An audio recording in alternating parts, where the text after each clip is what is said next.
உங்களில் எத்தனை பேருக்கு ஆடி ஒன்றுக்கு தேங்காய் சுடுற பழக்கம் இருக்குன்னு மறக்காமல் கமெண்ட்டில் சொல்லுங்கள். எனக்குமே கல்யாணத்துக்கு முன்னாடி வரைக்கும் இதில் பற்றின பெரிய ஐடியா கிடையாது. எங்கள் ஹஸ்பண்ட் வீட்டில் இதை ஃபாலோ பண்ணிகிட்ருக்காங்க. ஸோ நாங்களுமே இதை வருஷம் கண்டிப்பாக பண்ணிவிடுவோம். 2 காரணம் இருக்குது. ஒன்று, இந்த தேங்காய் சுடுற ப்ராசஸே ரொம்ப இன்ட்ரெஸ்டிங்காக இருக்கும்.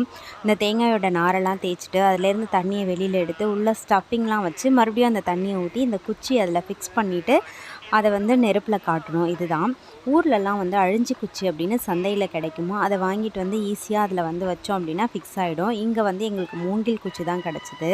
அது ஃபிக்ஸ் பண்ணுறதுக்கு தான் கொஞ்சம் கஷ்டப்பட்டுட்டோம். 2வது ரீசன் சாப்பிட்றதுனா எப்பயுமே இன்ட்ரெஸ்ட் அதிகம் தான். அதுதான் எல்லாம் ரெடி பண்ணிவிட்டு எங்கள் வீட்டு பக்கத்தில் போயிட்டு தீ மூட்டி அதில் அந்த தேங்காயை சுட்டு எடுத்துகிட்டு சாமிக்கிட்ட வச்சு சாமி கும்பிட்டுட்டு சாப்பிட்டோம்.